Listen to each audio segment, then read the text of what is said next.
Hello दोस्तों, मैं APS आपका स्वागत करता हूं हमारे चैनल स्टडी विद मोटिवेशन में। दोस्तों यूपी पीसीएल एग्जीक्यूटिव असिस्टेंट जिसके एग्ज़ाम इस समय हो रहे हैं और 30 नवंबर तक एग्ज़ाम है।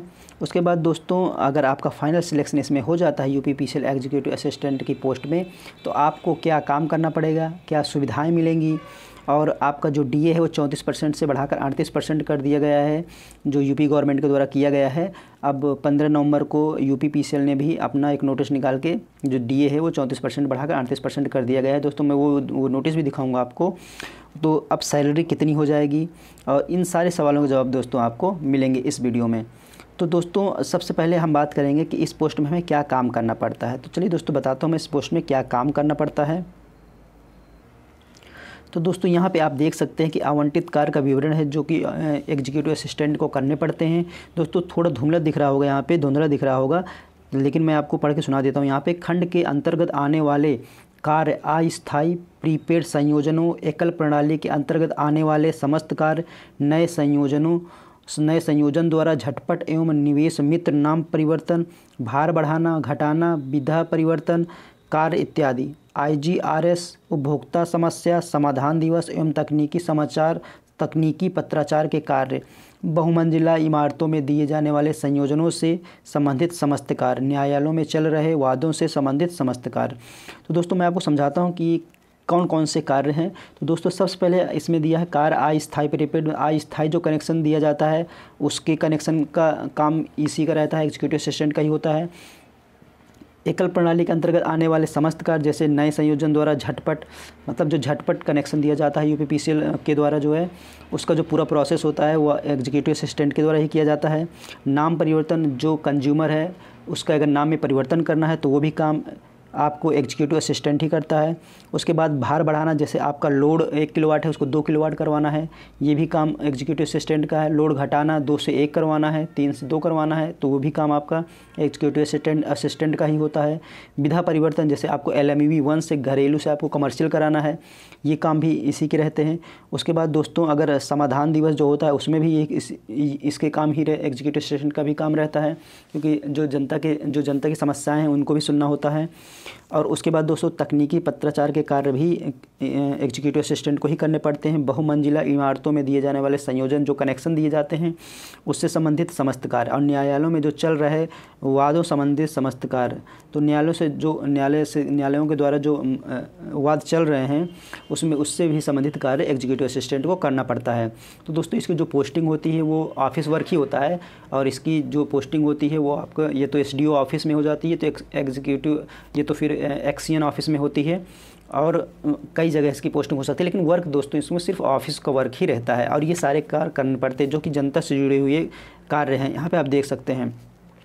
तो दोस्तों अब इसके काम के बाद अब दोस्तों अगर हम बात करें कि इसकी सैलरी कितनी है, तो चलिए दोस्तों मैं बता देता हूँ इसको सैलरी कितनी है, जो कि अब डीए 34% से बढ़ाकर 38% कर दिया गया है। तो अब इसकी सैलरी कितनी बन रही है, तो दोस्तों यहाँ पे आप देख सकते हैं ये सैलरी स्लिप है एग्जीक्यूटिव असिस्टेंट की। यहाँ पे आप देख सकते हैं कि बेसिक सैलरी जो 27,200 है। उसके बाद डीए दोस्तों ये पुराना डीए है, अब ये बढ़कर 34% से 38% कर दिया गया है।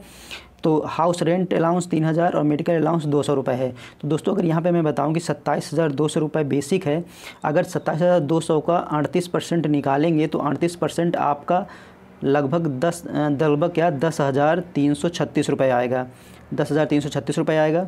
उसके बाद दोस्तों जो हाउस रेंट है वो 3,000 रुपये हाउस रेंट है, और मेडिकल अलाउंस 200 रुपये है। तो टोटल जो मिलाकर जो बन रहा है वो दोस्तों टोटल मिला के आपका 40,736 रुपये बन रहा है टोटल। और 40,736 रुपये में अगर आपका डिडक्शन होता है, डिडक्शन आपका यहाँ पे दिया हुआ है 4,080 रुपये अगर डिडक्शन होता है, डिडक्शन के बाद जो आपकी सैलरी बनेगी दोस्तों वो 36,656 रुपये की सैलरी बनेगी। 36,500 रुपये की आपकी सैलरी पर मंथ बनेगी दोस्तों। तो सैलरी बहुत अच्छी है इसमें, और वर्क भी आपका ऑफिस वर्क है, तो जॉब बहुत ही अच्छी है दोस्तों। और अगर जिन लोगों का एग्ज़ाम नहीं हुआ है वो लोग तो मोटिवेट होंगे ही, जो जिनका अच्छा एग्ज़ाम हुआ है, तो अगर उनका फाइनल सिलेक्शन होता है तो बहुत बढ़िया रहेगी दोस्तों ये जॉब उन लोगों के लिए भी। तो अब दोस्तों अब बात कर लेते हैं कि मैं भी बताया कि जो 34% से 38% हुआ है, तो ये इसमें और एक चीज़ दोस्तों, यहाँ पे आपका जो डिडक्शन वाली बात की गई ना, यहाँ पे 450 रुपये डिडक्शन कर रहा है इलेक्ट्रिसिटी चार्ज का।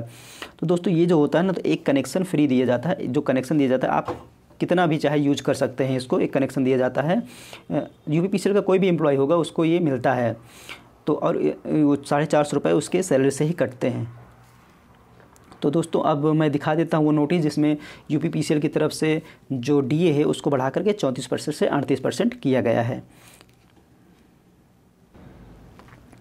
तो यहाँ पे दोस्तों आप देख सकते हैं ये जो नोटिस है जो यूपीपीसीएल की तरफ से जारी किया गया था, जो कि आपका डीए है उसको बढ़ा करके 34% से 38% किया गया है। यहाँ पे आप देख सकते हैं तिथि जब से देय है 1 जुलाई से दोस्तों ये लागू हो गया था, और मूल वेतन का 38% डीए दिया जाएगा। उसके बाद दोस्तों अब ये कब दिया जाएगा, तो यहाँ पे दिया हुआ है कि आपका देय कब होगा, तो 31 अक्टूबर तक की, मतलब 31 अक्टूबर। अब जो नवंबर में जो सैलरी बनेगी उसमें तो ये जुड़ के आएगा, लेकिन इस जो बाकी पैसा है जो 1 जुलाई से बाकी जो 1 जुलाई के बाद जो बढ़ के आपका मिलेगा, जो पैसा बकाया रहा होगा 1 जुलाई के बाद, क्योंकि लागू हो गया है और 1 जुलाई से ये लागू है, लेकिन अभी जो है ये अभी आपका नवंबर में ये नोटिस जारी किया गया है, तो आपको दिया जुलाई से ही जाएगा, और जो पैसा आपका बढ़ा होगा वो आपको एरियर के तौर पे आपको दे दिया जाएगा। उसके बाद दोस्तों नवंबर से जो सैलरी मिलेगी वो बढ़े हुए डीए के अनुसार मिलेगी। तो यहाँ पे आप देख सकते हैं ये नोटिस भी था, और ये डेट भी आप देख सकते हैं, मैंने बताया था कि 15 नवंबर को ये नोटिस यूपीपीसीएल की तरफ से जारी किया गया था। तो दोस्तों ये जो इम्पोर्टेंट जानकारी थी यूपीपीसीएल एग्जीक्यूटिव असिस्टेंट के काम से संबंधित, कि उसके काम क्या करने पड़ते हैं, उसकी सैलरी क्या है, और दोस्तों अब और उसकी पोस्टिंग दोस्तों बता दूं कि पोस्टिंग आसपास के ज़िलों में ही पोस्टिंग हो जाती है और ऑफिस वर्क रहता है। तो दोस्तों ये वीडियो आपको कैसा लगा, अगर पसंद आया होगा तो लाइक करिएगा, चैनल को सब्सक्राइब करिएगा और इस वीडियो को ज़्यादा से ज़्यादा लोगों को शेयर करिएगा। तो चलिए दोस्तों मिलते हैं आपसे नेक्स्ट वीडियो में। जय हिंद।